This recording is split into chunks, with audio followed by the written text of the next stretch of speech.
Olá, eu sou Wilson Luiz, sou psicólogo e gestalterapeuta. E vim hoje a convite da Afetos conversar um pouquinho com vocês sobre um assunto que eu gosto muito, que é gestalterapia e sonhos.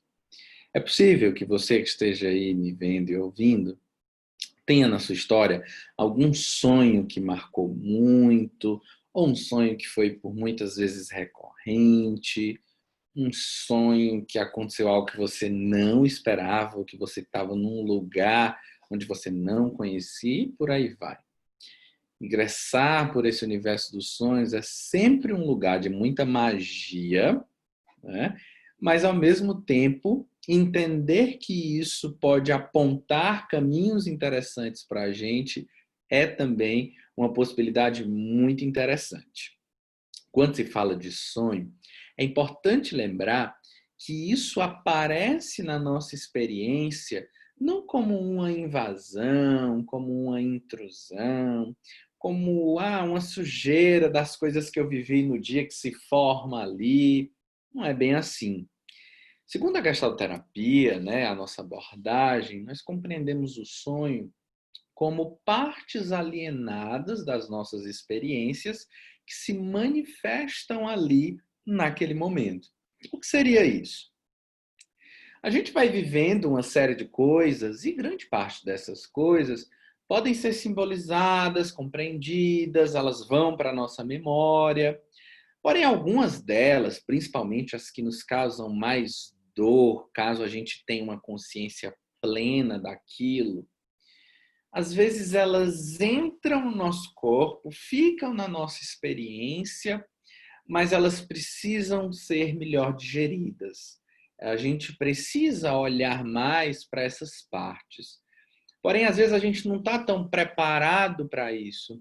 Talvez isso ainda nos fira muito, talvez isso nos tire de um lugar de conforto. Então, qual seria o melhor lugar para se pensar aquilo com menos dor? Se a gente parar e pensar um pouquinho, talvez possa ser na hora em que a gente dorme, durante o sonho, e principalmente por dois fatores. Um, quando a gente está dormindo, a gente não tem o nosso pleno controle, né? E aí a gente consegue entrar em contato com essa experiência por uma via mais sensível, sem que eu controle tanto o que vai acontecer. E o segundo fator é que quando a gente dorme, fisiologicamente, a gente também está no movimento mais criativo. E tem uma relação direta com a primeira coisa, né? De que quando a gente está no estado de vigília, que é o momento em que a gente está acordado, percebendo, sentindo tudo aquilo que eu faço, quando eu estou nesse movimento, muitas vezes eu barro o meu processo criativo, não é verdade? Então, muitas vezes eu quero fazer algo, mas o que as pessoas vão achar? Como é que isso vai ser recebido? Será que eu vou continuar sendo amado se eu fizer isso? E isso, muitas vezes, que é o que a gente está chamando aí de controle, barra o nosso processo criativo.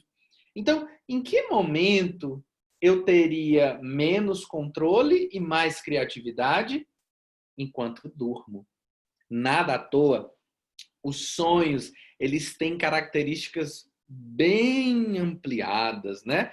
Às vezes são muito coloridos, ou estão em lugares que a gente não imagina, lugares que a gente não conhece, ou nos leva a reencontrar pessoas que eu não vejo há muito tempo, e por aí vai, né? Então, quando eu crio o meu blockbuster, né, onde eu sou o diretor, sou o ator e também sou a plateia, né, nesse filme íntimo que seria o nosso sonho, nesse momento, o que está acontecendo ali no meu sistema é de que eu estou conseguindo ou tentando dar fechamento a alguma experiência, a alguma vivência e, consequentemente, a alguma gestalt que precisa ser fechada. Existe uma situação inacabada onde eu preciso elaborar com mais criatividade e, consequentemente, com um olhar mais profundo sobre isso, para eu poder fechar E isso se torna não mais um elemento intrusivo da minha experiência ou algo que tem me barrado, e sim um elemento biográfico. Então, o movimento do sonho, sonhar, é muito saudável. É um movimento de tentar dar fechamento a coisas que estão ali inacabadas. Então, gestalticamente falando, por que o sonho ele é importante para um processo clínico? O processo clínico, muitas vezes, ele se dá por uma via excessivamente verbal, né? Então, o cliente chega, senta, ó, aconteceu isso comigo, etc e tal. Todo aquele conteúdo passa por um filtro. Seja o filtro de que isso eu preciso dizer para o meu terapeuta. Ou, o que eu posso dizer para o meu terapeuta para ele gostar de mim?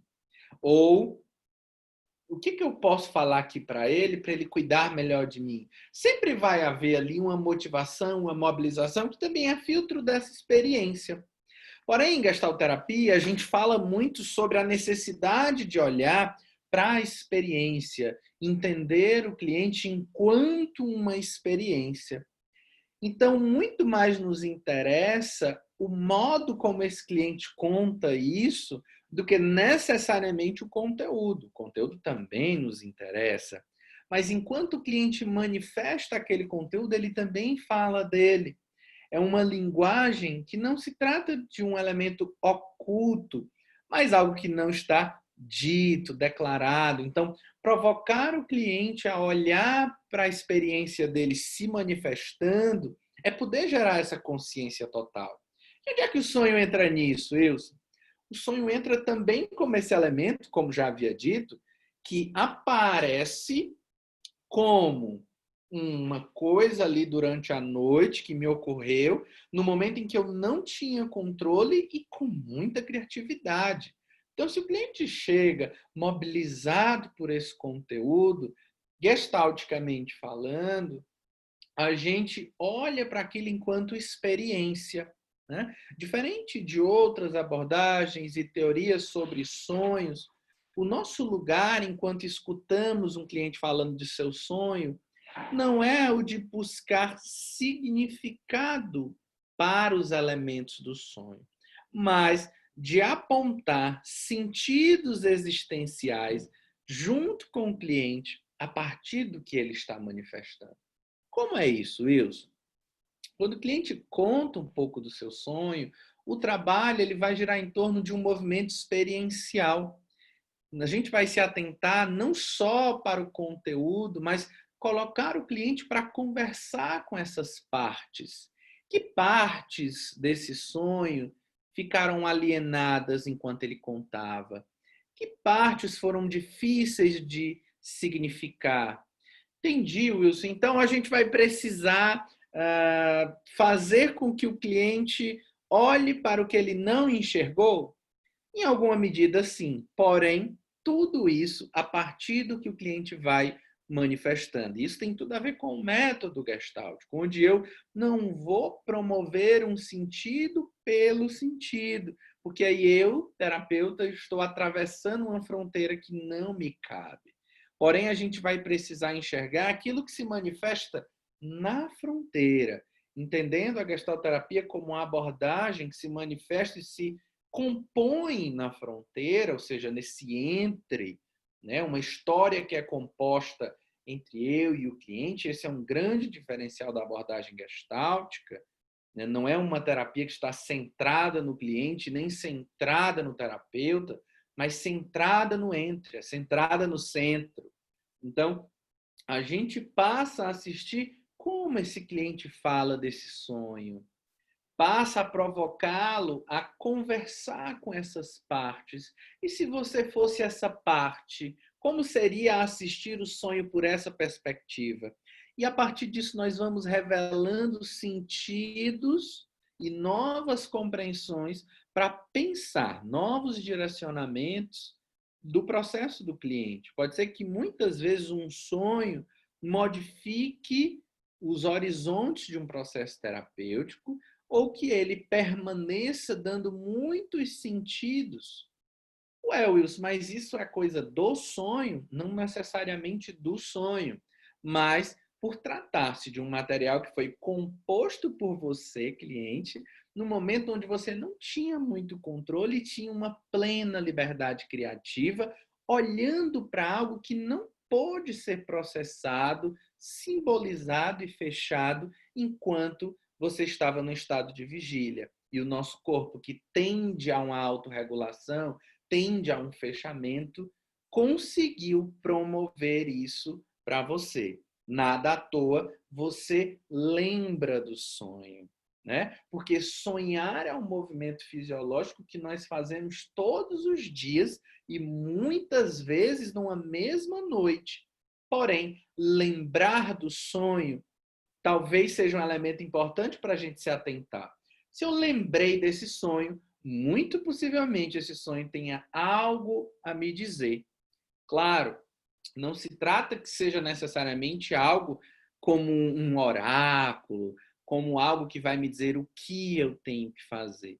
Porém, a gente vai assistir ali a como o meu corpo criativamente buscou fechamento para aquilo que estava em aberto, sem trazer esse aquilo com o nome que ele tem, mas com personagens que possibilitaram para que eu olhasse para essa experiência dolorosa ou difícil de ser significada sem gerar uma repulsão dela, tá? É mais ou menos por aí. A gente poderia passar aqui muito tempo falando sobre sonhos e gestalterapias, mas eu queria deixar aí esse convite para vocês, para a gente conversar em outros momentos. Agradecer o convite da Julie, da Afetos, e parabenizar pelo evento e que a gente se encontre por aí em estado de vigília ou sonhando. Um grande abraço e até a próxima.